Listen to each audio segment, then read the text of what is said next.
welcome back to the channel. It's Nate. Every day I'm hustling, and today we are going to talk about the wild, wild west, which is the card hobby. Man, the ups and downs, more ups than downs, but it has been an incredible experience. Glad that the card market is thriving yet again, and I'm happy to have bought in when I did. Today we're going to be talking about these different cards that I've been seeing on eBay and other places that have this gold label which says Beckett Raw Card Review, and then it'll have a grade on it. What is a BGS card review? Well, these card reviews are done at card shows and other places like that, different card conventions that the hobby has that they put on, and they'll actually grade cards right there on the spot for, I believe it's like $5.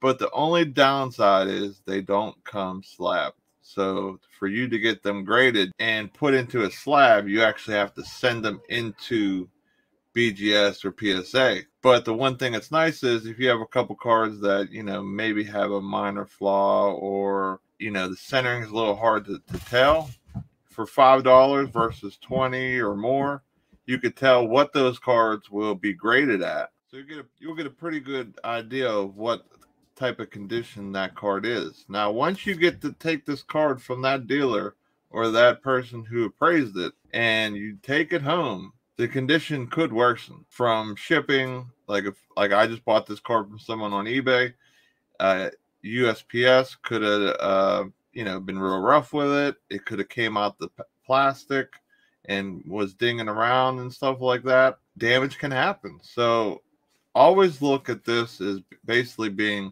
okay, I have a good idea that this will be a 9.5 or a 9 or maybe even a 10 if you send it to PSA and decide to go against BGS. So is buying this card worth paying up for versus a raw card? I would say yes and no. It's more or less what you paid for it. I bought this Dak Prescott rookie card with the gold label saying it should be a 9.5 for $45, $50 with shipping. Raw cards were actually going for that and a little bit higher. So I don't know if it's because they know it's probably not going to be a 10, or BGS is just so hard on grading that, they decided to go with the other routes, the other cards. But I got that for a best offer, $45. If it gets a 9 or a 10, we're talking, $200-$300 card. It is a select rookie card of Dak Prescott. I think Dak Prescott's going to have a really awesome year. He's up for another contract. He got the franchise tag slapped on him this offseason, so he might even go to a different team and have more success. So I think he's a player that is very capable of maybe going to the Super Bowl versus yours truly, the Pittsburgh Steelers. Shout out to them with their big win last week. They play the Denver Broncos this week. But anyway, should you buy these? I would buy them if it's maybe a little more than raw, the same price as raw cards, but I wouldn't buy them if it was like, say, $20 less than the slab price. If saying it's a 9.5 to me is more or less like I had somebody who's really knowledgeable in the card business or hobby that looked over this and says, hey, this is pretty decent condition, I would probably buy this. So it's more of like an expert opinion, I would say. But if all goes well, this should get a 9.5, and then I made a pretty good buy. So I'm going to send this in with some other cards that I have. I have a few auto cards. I have a fast break Trae Young card and a couple other cards that are signatures I'm going to send in with it. So it's just an awesome thing to have it kind of graded and to have it sent off to BGS and get those graded and maybe even flip them. Speaking of flipping, I've actually sold some cards. I know it's shocking. I know I usually don't sell them. Usually doing a lot of buying, but it's all part of the process of my collecting of sports cards. It's what kind of excited me is the money, the moving. It's almost like buying in the stock market. You buy low, sell high, or hope to sell as high as you can. So I actually sold three pretty big cards in the last couple days. I sold a Luka Doncic that I bought.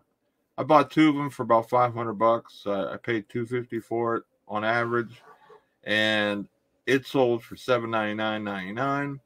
I also sold a Jamal Murray Spectra rookie auto patch for $299. That one was not graded.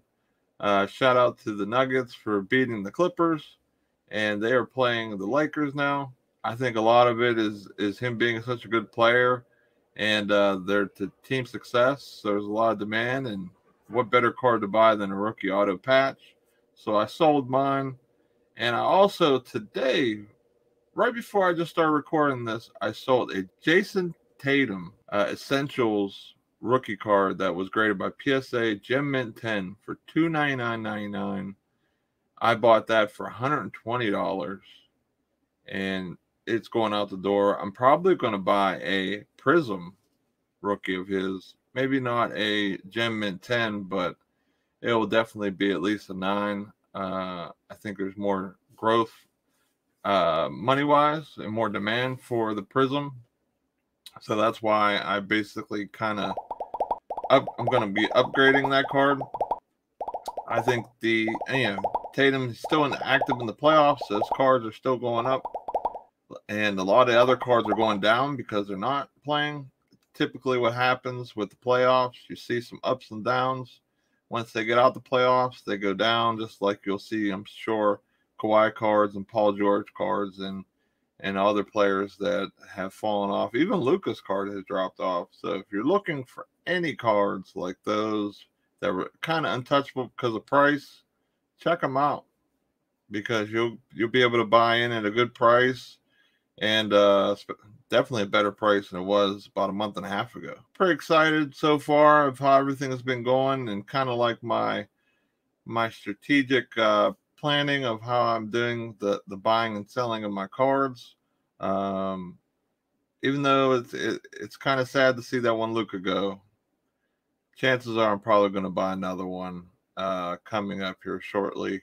Some of the money that I have made of some of the cards I've sold, I've bought a 9.5 tricolor Donovan Mitchell rookie from Select for $125. I've also bought a tricolor Select of Brandon Ingram for $107.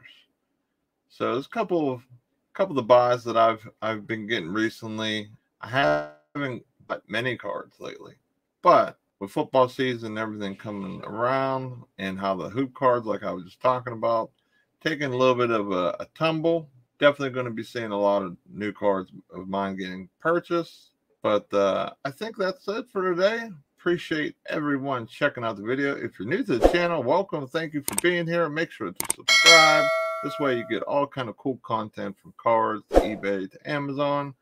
And you can see kind of what I'm doing with the hobby, and maybe take some advice, or maybe buy some cards, or maybe sell some of your cards that I'm currently selling. So thanks so much for watching the video, and have a fantastic week.